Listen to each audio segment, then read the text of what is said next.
everyone. Welcome to Tremendous Leadership. It is my all-time favorite time of recording these podcasts. It is new release day. And today we have our first time newly minted author, Dr. Eliyahu Lotzar. Eliyahu, welcome. Thank you, Dr. Tracey Jones. Thank you. You are so welcome. And I always like to tell our listeners how I connected with this tremendous author. And that was because of another one of our tremendous authors, Philip Martin, who wrote Tales from Tibet. Philip, thank you so much for introducing Eliyahu and I and helping him bring his book to the world. Yes, thank you, Philip. I love Thank it. you. So, Eliyahu, let's go ahead and get started. Eliyahu's book, if you're watching this video, it is out today. We're going to talk about this book. The title of his book is called Working with God, the 10 Elevated Modes of Leadership. So, Eliyahu, Working with God is such a powerful title. I know when you first sent me the manuscript, I was hooked right away. What does it mean to you personally? And how can leaders today experience the kind of divine partnership in their own work? Two great questions. Personally, it means everything to me. I'm going to tell you, this is my life's message. I didn't really know it until I started writing the book, but everything I've been working on for decades has led into this. So that's what it means to me personally. Once I clear my eyes here, I I can answer know. the second part of it. Uh, all right, so how can leaders Experience this experience? divine partnership. I mean, Yeah, you have it so integrated. And I had to laugh when I asked you that question because I'm like, what do you mean working with God? There's nothing, who else would you want to work with? So we get that. But I yeah, think for our listeners out there, having run this business for 16 years and been in a lot of business many other years, I kind of looked at God here and my professional life here. But you have right. come to this realization and this revelation and shared that there's such a divine partnership in their work, and that's really what it's about. So just how can leaders today Yeah, experience that? And then we're gonna dive into some of these modes. yeah. Well, the first thing is to have courage, Mm. because I too have had that firewall. I show up, I have my suit on. Well, no longer. I have a jacket on at least, and I talk about leadership principles and management and Mm. structure and blah blah blah. And you're not going to hear a word from me about God. And then I said, you know what? This is crazy because I have two me's. I have the leadership, organizational development me, the professional me, the one who has, certifications and experience and yada yada. And then there's the personal me where I have meaning and passion that informs everything and puts any of the work I do into perspective. So it holds the work I do. So I thought, well, this is crazy. Everything I say is about integrity, right? Not just like doing the right thing, but being consistent, making sure all the parts of your organization, all the parts of your team, all the parts of your communication, make sure they all line up together, because that's where the strength is. And the moment you start hiding something, which by the way only leads to darkness, and you do not want to do that. You got to be careful with your communication. Sometimes you don't want to just like, but hiding is a different story. So I've been hiding God from my professional life. And I think everybody does. I mean, the Yeah. workplace itself is designed to tell you, leave your personal life at the door. Mhm. And certainly, if you have God in your personal life, we've got in the parking lot, not even at the door. Mhm. Right? Because it's a touchy subject, because this is the US, and we have people who come from all sorts of different backgrounds, including atheist and whatever. But if you look at the polls, and I'll get back to your question soon and wrap it up, but if you look at the polls, you'll see that most people actually do believe in God, more than half of the people. Mhm. And only about six, I forget the exact numbers, it's six on one and four on the other. I think it's 6% of people in the US are atheist Mhm. and 5% agnostic, or vice versa, whatever it is, doesn't matter. The point being, that a lot of us actually are open to the idea of God, but we have no idea how to integrate it. So that's where this book comes in. And how do leaders experience that? Well, first of all, have courage, dive into this, and start practicing bit by bit. I love that. And you said that if you're open to it. And I always tell people, and my father, Charlie Tremendous Jones, was like that. People are like, well, why are you like that? And he's like, because the Holy Spirit. And but if you don't need to work with God to feel fulfilled and happy, and then you don't have to.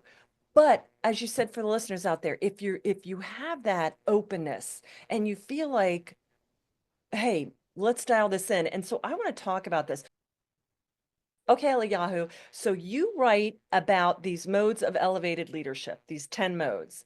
So without giving too much away, could you share one that has really transformed your leadership approach? I can get ready because the one that's really transformed me is kind of the most difficult one. But you know what they say, no pain, no gain. So out of the 10 modes, they're all easy ones to understand. Like, for instance, go mode. We've all been in go mode, right? The mode called go. And then there's the mode called no, slowing down the go. Hold on, don't want chaos, don't want burnout. Those are easy ones to understand. The one that really, really affected me is called death. Now, obviously, I'm still sitting here. I can see my picture right there. It's okay. But it's a different me. And how do we grow, right? Especially once we're successful, how do we grow? The key for me is the mode of death. Um, and death is not a one-time experience in this sense, the way I'm using it here, which is really death to the identity that you had, which had gotten you to where you are and the success that you're at, but also prevents you from moving further. And it prevents you from moving further, both in how you operate your organization, your team, your project, and in how you relate with God and the amount of God that you can let into your life. So the amount of life that you can let into yourself. All that hinges on death. So I'll give you two examples of what I mean of this like process that really is a process of a lifetime. So how long ago was it now? About a decade ago, I was working as a college administrator, and for several years, I'd been asking my boss to listen. I need help. You have me, I'm doing all these things. I have 13 areas of responsibility. I cannot do as well as I need to do. Hire somebody, please. After like 2 years of asking, the person hired somebody. My boss hired somebody, Mhm. and they came in. I thought, oh, great, fine, this is excellent. They came in with I said, okay, great. What's their title? And it was my same exact title. And I thought, that was a little shaky making. And I said, who are they? And they said, well, the truth is, they were the number two choice in the interview, and they are so fabulous. And the only reason you got it was because, well, you have more experience in this. But oh man, that person she is great. She is wonderful. She is like gonna do everything. And I'm feeling like, uh-oh, uh-oh, uh-oh. And I'm feeling, like, wait a minute. I asked for some help, not competition. Because in academia, everything is competition. Um, unless you're an instructor. That's a different story. Okay. So I was feeling very bad about this for about a week. And then finally I put on my big boy pants and I said, all right, stop it, Eliyahu. You are done. God must have intervened in my sleep without me knowing or something. But I was able to change the channel. And I just said, look, this person is coming in. You go and you make this person's life as good as possible. You do everything you can so that she succeeds. And her success will be your success. Mm. It, and so I gave up all need to succeed. And sure enough, after a year, she was plucked up and promoted to be vice president at the college. So, you know, and I wasn't there. I was, back with my 13 things, and I had half an admin that, it was helping me. that was a death, and it is one of the best moments of my life. Mm, That, I saw her flower, and it's just the change of attitude was so freeing, mm, right? The second death, but death doesn't stop. Just mm, look outside you in nature. Is hmm. it like, fall time with the leaves falling and winter with the bare trees? Like, does it happen just once? Right. Yeah. Season. Yeah. On and on and on. But in the process, the trees grow. They provide more shade, they provide more fruit, they provide, oxygen. All right. So this book, well, you didn't know, before I got to you, this book was finished, I thought. And I'm like, great. And I was pushing to get it out. I was also, networking like crazy, and my business was increasing, and I was doing wonderful consulting stuff, and everything was happy, and it was looking good. And I'm like, yes, I finally must be here in my relationship with God, because look at all these doors He's opening, are happening, and it's great.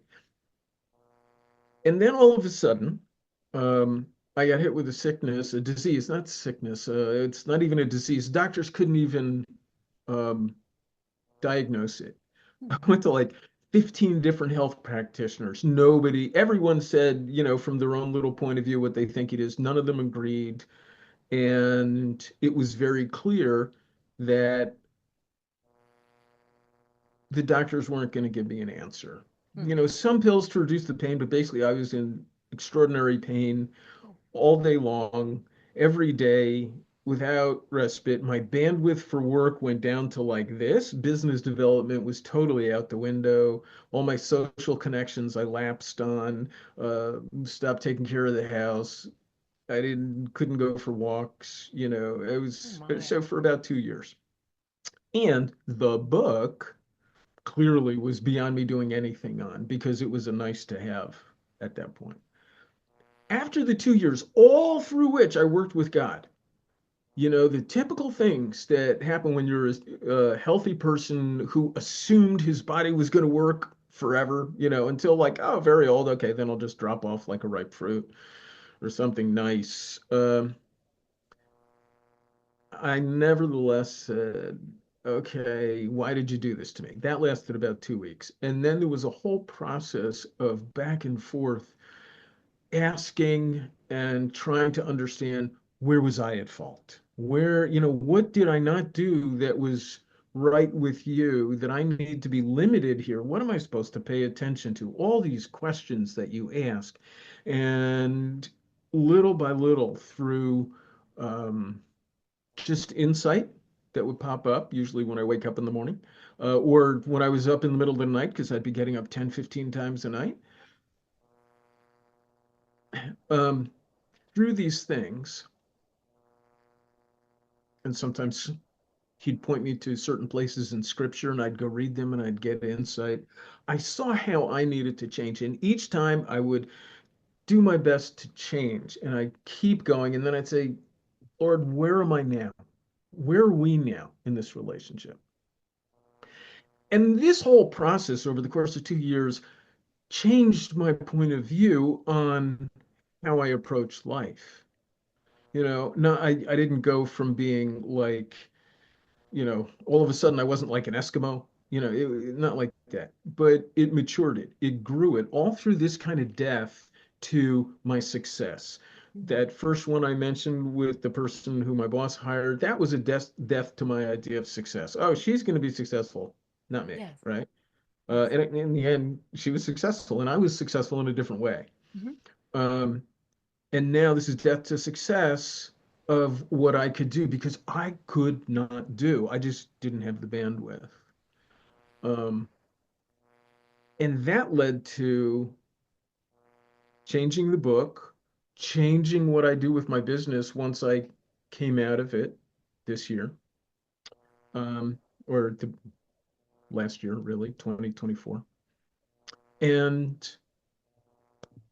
And there you go. So, it's renewal now, but you can't have renewal without death. You can't, because if you say this is what I'm going to do, it's not new. It's what you already know. Mm. It's just Okay. working it out. Hmm. That's all. In order to really have what's new, you need a new point of view. And you can't just say, okay, I'm going to go learn this or that. You Hmm. can say, okay, I'm going to explore, I'm going to expose. How much more on steroids can you get there if you say, God, guide me as I explore? Guide me to the right thing to learn. Guide me to the new person I need to be. Guide me to how I'm going to experience the world, and then automatically how I relate to my team, my organization, the policies, the people out there, the goals of the organization, my personal, professional goals. All these things are going to change. So, death mode is the one that holds the potential for the most life. Beautiful. I love that. Eliyahu, so many leadership books focus on strategies or systems, but yours goes deeper. Of course, we know that from the title, into this spiritual realm. And you really did hit on this about what inspired you to write a leadership book with a God-centered lens. Yeah. And I know you talked about how it kind of morphed. What is your goal for the book? I mean, where do you where would you like to see this go? Because you obviously have been led to write this book. Yeah, I have. I didn't set out to write a leadership book. I was just, sitting down at the beginning of when I reopened my business in this new place Beautiful. where I'm living, and I'm like, God, I have all these things in my head, and I can help people, and it's all great, and I create loving situations and teams, and I know you like that, but there's something else inside me, and I have a Yeah. message to give, and I don't know what it is, right? Yeah. Wow. Um, so it wasn't setting out to write a leadership book, but here it is, Yes. and so. What do I want to happen with it? That pe that leaders get, meaning understand by reading the thing, because reading is good, Hmm.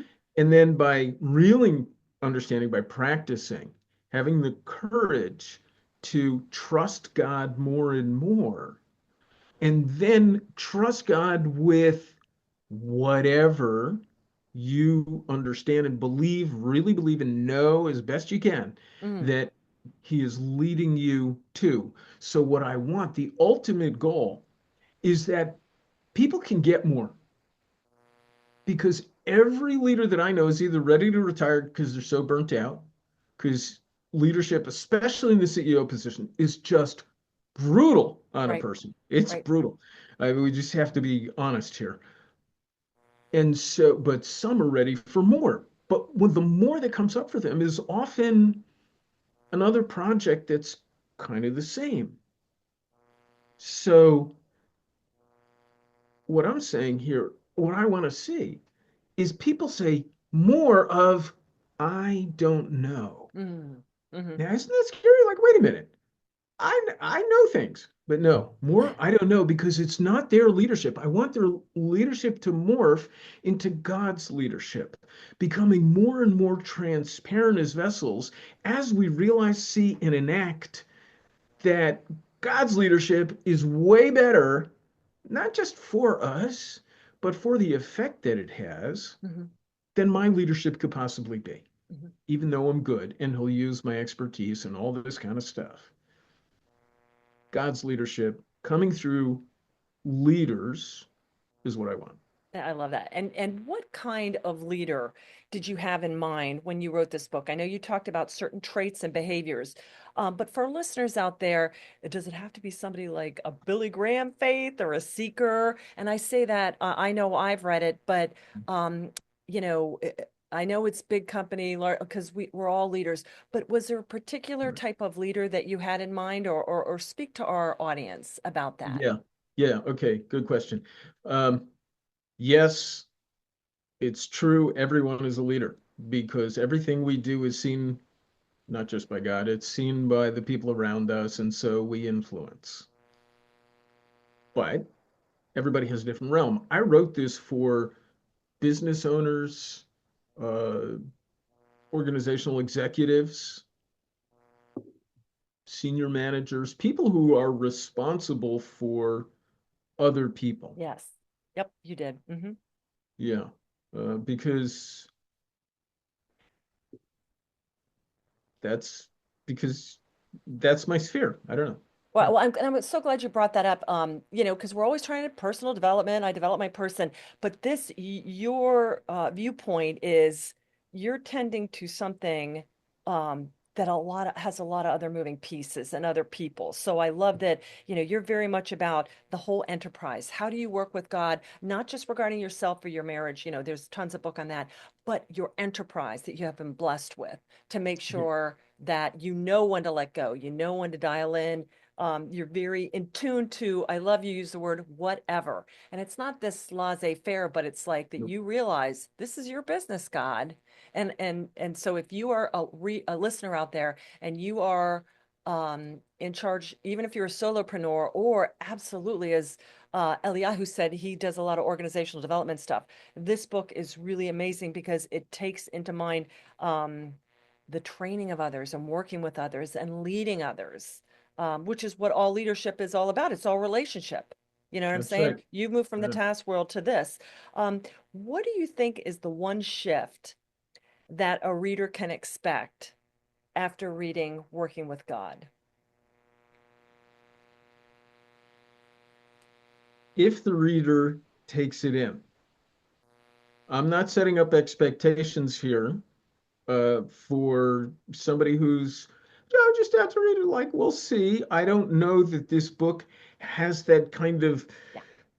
power of the Holy Spirit that's going to overcome them and they'll just all of a sudden be Abraham Lincoln, I- However, I think what they can expect is a, a set of tools Mm-hmm. to apply. And if they work their vision of what's going on in their organization, in their team, in their project, if they're leading a particular project, and doing each mode, looking at each mode, looking at what's going on, sorry, through each mode. Mm-hmm. It's really an analysis tool, Yep. but it's also a tool then, not just to understand what's going on here, but to say, okay, God, this is what I see. Now, I'm sure I don't see everything, or do I? It's a communication tool, it's a prayer starter. Mm-hmm. And it's a way where, if, like, some people say, okay, I hear from God and God said to me, and other people are like, well, I mean, like, he's master of the universe. And it's like, yeah, I don't Mm-hmm. hear from God, So either way, however, God wants to get to us. So now looking at God through intent, through wisdom, through impetus, through wave and harvest, all these things, each one I can say, okay, God, tell me about whether this is right here. Mm-hmm. Show me, how do I go? Should I have this one business unit that is really going gangbusters and it's so tempting to let them keep bringing in cash? Do I need to balance it in any way? Am I losing out in the long run?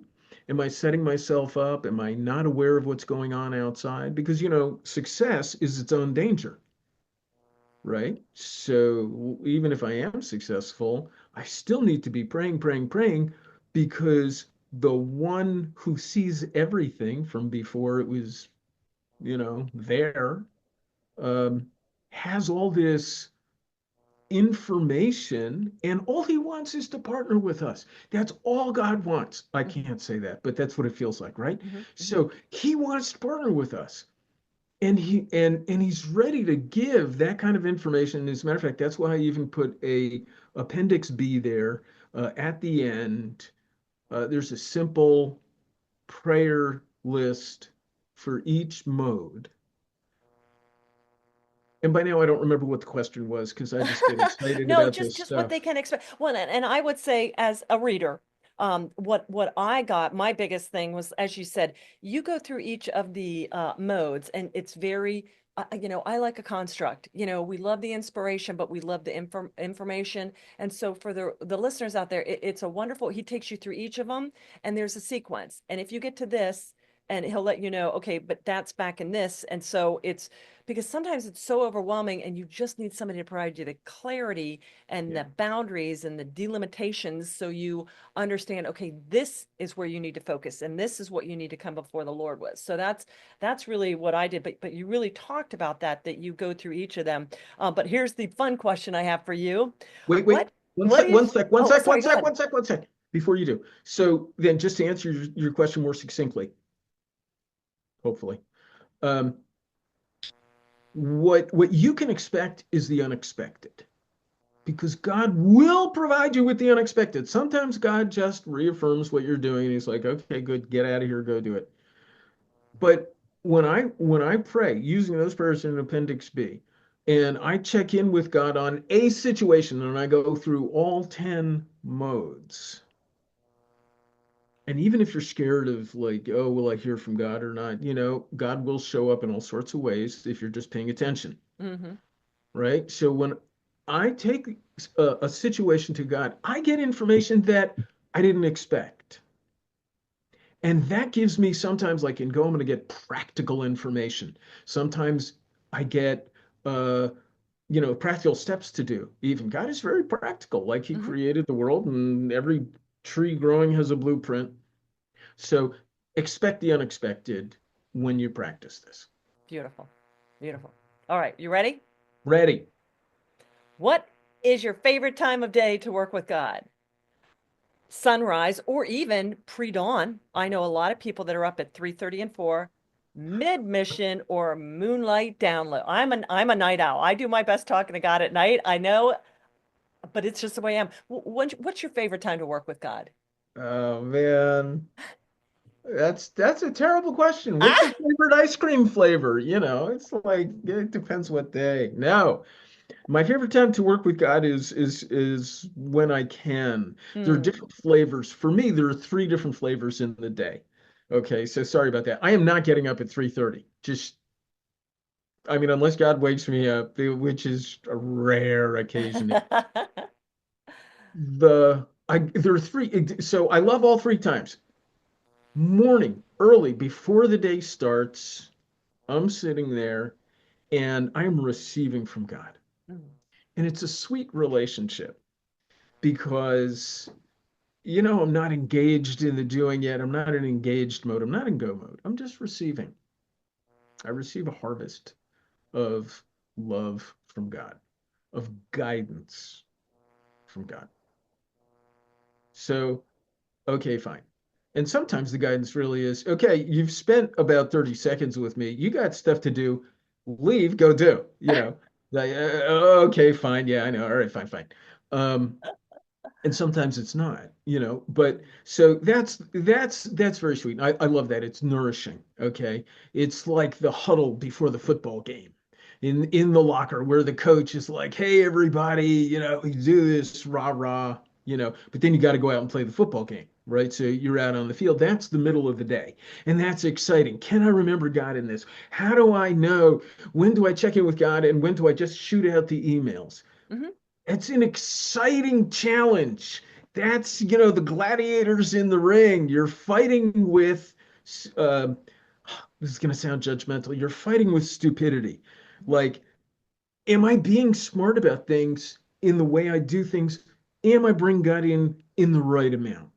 At the right time, in the right place? Am I stopping to remember? And that strengthens those muscles of yours. That turns you into a total warrior because when you get, oh, wait, I should have asked God about that. So, oh, okay, now I remember to up the humility muscle. I've strengthened my humility muscle. And then, sometimes there are other times. It's all different ways that God will say, a minute. Now, just do your own thing. Okay. So it's an exciting time. It's the challenge. And I know that underneath it all, Jesus has forgiven all my mistakes, Hmm. all my selfishness, all my self-centered looks, all my anger. I get angry, right? All my everything I do um, that where I didn't get it right. So that's okay. I can keep playing. I can keep fighting. I can keep being in the game. I can keep trying to do better. And it's fabulous and I love it. Eventually though, you get tired, right? At a certain point you call it a day. And then here's the sweetest part for me. Outside, if I just like even take a moment to go out, put the trash outside, or just step out the door, and the whole area is quieter than it had been during the day. Sometimes I can see stars. Sometimes there's a breeze. Sometimes I can smell smells that I didn't smell during the day. Mhm. So hugely grateful. And it's like each end of day is like an end of life where you can say, God, this was so good. Thank you so much. That's the time of gratitude and giving back to God. And I think, even though I'm a warrior during the day, I think my favorite is actually at the end of the day. Thank you for asking, because otherwise I wouldn't have known. Yeah, that you reflect back, and I love the night and the stars, and um, yeah, that's I love that, the after hours and the reflection, and then prepping for the next day. But Eliyahu, where can people get a hold of you? I know we're going to have this in the show notes, but share with them your website. Yeah, reframedreality.com. Make sure not to spell it realty. It's not realty. There's an I in there. Reality, because what I do is reframe people's reality, so you can see situations differently. .com. So reframedreality.com. In there, there's a contact us. If you do / the book, you can also click on it and it'll bring you right to Amazon. So yeah, please, if you want to get a hold of me, you can do that. You can also reach out to me on LinkedIn. Hmm. I'm the only Eliyahu Lotzar on LinkedIn, Lotzar. Yeah. Please, I welcome all connection. I love it. And if you're watching this video, you know today is launch day. So please go over to Amazon, get a copy, get a couple copies, share it with your team. Do Eliyahu the honor of a review. Those reviews are our lifeblood. And let him know how this book has really impacted you. I know how it's impacted me. I asked him to order me 20 so I can send him out to my friends and family. And I just love it. And Eliyahu, thank you so much for the honor of walking alongside you with this journey and sharing, working with God and the 10 modes of elevated leadership. So thank you, brother. Oh, thank you. Are you kidding? It has been so easy to work with you. I am so glad Philip opened his mouth and said, "Hey, do you know Tracy?" Because you made it easy Thank you. because you understood what I needed Mhm. and you worked with me and you told me where I needed things to be told and you let me alone where I could just do my thing. So I am so honored and so excited to write another one and publish it with you. I So can't wait. Well, nobody starts with just one with us. You know, you can't do just one. And that's right. congratulations, brother. I know God's going to be glorified through this, and I thank you so much. And to our listeners out there, thank you so much for your support of our authors and all things tremendous. Many of you have been, we're coming up on a 60-year anniversary. You've been reading tremendous executive books, tremendous life books, and now tremendous leadership books for almost 6 decades. So as Charlie Jones said, you'll be the same person 5 years from now that you are today, except for two things: the people you meet, like our tremendous Eliyahu, and the books you read, like Working with God. So make sure they're both tremendous. Go out there and pick up a copy today. Again, Eliyahu, thank you so much. God bless you. Thanks, Thank you. everybody. God bless you too.